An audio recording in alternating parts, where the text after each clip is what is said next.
Brothers, all praises to Yahweh Bashim, Yahweh Shai, Bashim Kakwadash. It's your brother, the Bishop Python, back at you with another video. This is going to be a quick one, and the so-called black woman, she will get you killed. Just listen to this video.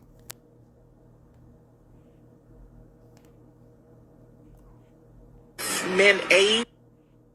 My name is I love to give men aid. My name is Lovely Peaches. I love to give men AIDS, especially married men, so they can go home and transfer it to their wives. I love spreading STDs. That's why I love to go raw. Sometimes I let them put a condom on, and then I let them start feeling good, and then I'll take that condom right off them and let them go on me raw, and bam, you're infected. So, my name is Lovely Peaches.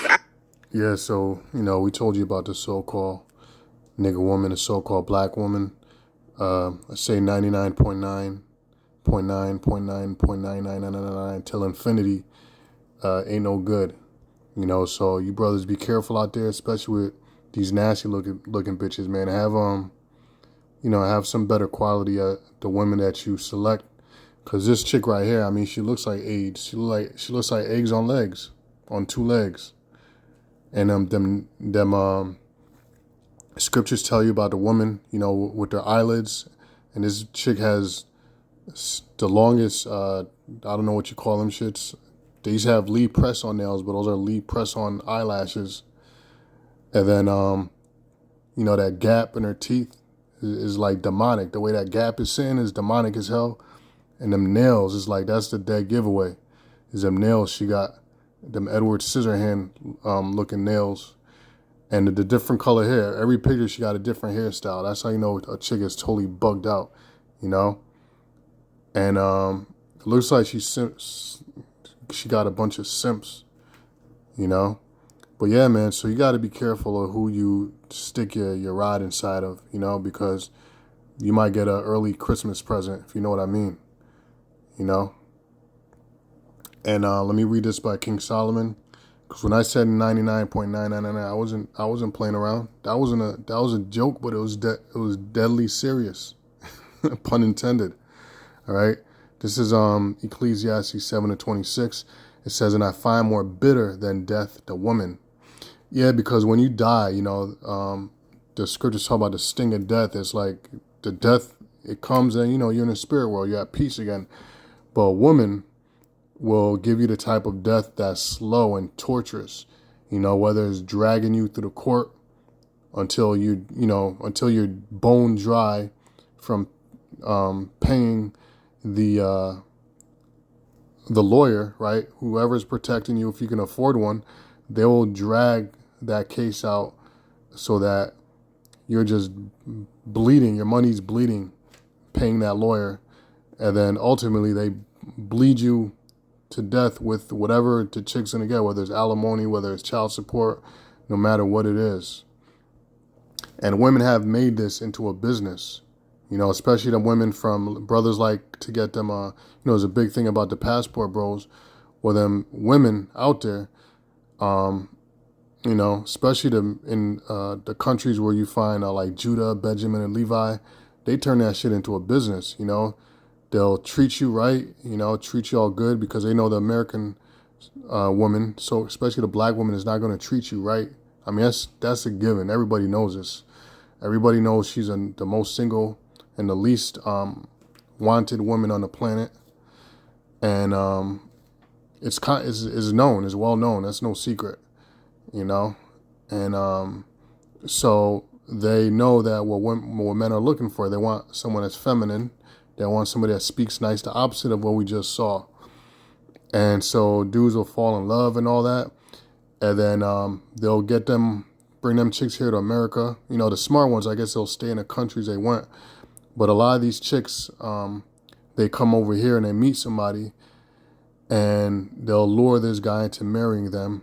And then after about 6 months, or as soon as they learn a lick of English, and they start watching a couple rap videos and, Sexy Red and all that shit. About 6 months later, she's out the door and she's taking your money with her. So that's worse than death. these men that's taking care of other women's children, you know, and in the case of the black woman, that's becoming, I was gonna say less and less, but is not as much as it should be, because a black woman is killing so many damn kids through abortions. She's she is she's got more bodies on her than Esau. She's got more bodies on her than the slave trade. She's got more bodies on her than the Ku Klux Klan. She's got more bodies on her than the lynchings. You know, I'm talking about as a whole, because all the abortions, and then all the young jakes that get shot in the streets and the gang violence, those are products of the so-called black woman. You know, non-regulated emotions, just disaster. Okay? So I find more bitter than death the woman whose heart is snares and nets. You know, the heart meaning what, their minds, all they think about is how to trap you up. They're the world's greatest manipulators, is the woman, because that's her survival mechanism. Her survival mechanism is entrapment, manipulation, you know, wearing a mask. This is why they wear makeup. And y'all know this about your moms, right? Your dad is who he is, you know, in behind closed doors and out there in the public. But your mom, usually the person she is out there in the public, and then the person she is when the doors are shut in the house, is two different personalities. So she wears a mask when she goes out there. So does your woman. She wears a mask when she goes to work, and where she's sweet and feminine and nice, and, you know, as soon as she comes off, she turns into a fucking dragon, you know? So that's, and, you know, they have the honeymoon phase where when they first meet you, they're doing everything for you, get you all in lovey-dovey and all that. And then as soon as you slap the ring on there, oh, they change. They totally change. You know, they done got you. So the heart is snares and nets. And look, we can go on and on and on. And we're in the age right now, the Most High got a spirit of truth pouring out there, that you got women out there that are spilling the beans on other women, you know? Like, the red pill used to be just men. The manosphere, you know, which were discovering the women's tricks and put them out there for the men to beware of. But now you got the women. They going hard. You know, women, they're ruthless, boy. When they go in, and they bringing out all the dirt and on these women, different women do. And, you know, she treats you like this, don't put up with it and shit like that, you know? So it says, whose heart is snares and nets, traps, and her hands as bands. Whoso pleaseth the Most High shall escape from her, but the sinner shall be taken by her. And as far as this whole AIDS things, right?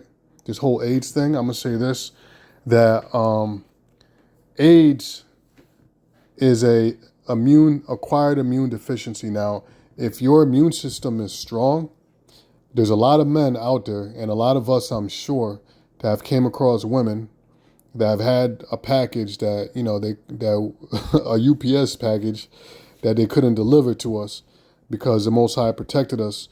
There's a lot of cases out there of married couples who the woman has HIV, but the man, you know, the man found out later that she had it, and he never got it. So if the Most High, you know, like we just read, he who pleases the Most High shall escape her. So, not saying not to deal with women, you know, but just be careful, man. And, you know, don't just lay down with anything. You know, lay down with a woman with some quality. There's a such thing as quality women, just like there's a such thing as quality men. We here at GMS were quality men. And then you got degenerates, but you got women that are so-called the best of the worst. You know, they have some type of respect about themselves and shit like that. You know, there are women out there like that, you know. Not mainly ones from here, from America, mainly from other countries, you know. They have some standards that they go on, self-respect, because most of them, they grew up with the father around their house. And I saw a post the other day, or I read something where they said that the woman gets her standards from the man, you know, from her father. And all the women that I've spoken to, I'm talking about myself, the women that are pretty much about something, that's accomplished things and have some self-respect about themselves. One thing I noticed, these are all women that have their father in their lives and they speak well about their fathers. That's something I personally noticed, you know? So anyway, with that, I hope this was edifying, and I'm going to say shalom, all praises to Yahweh, Ba'ashim Yahushua, Ba'ashim Kakadash, shalom.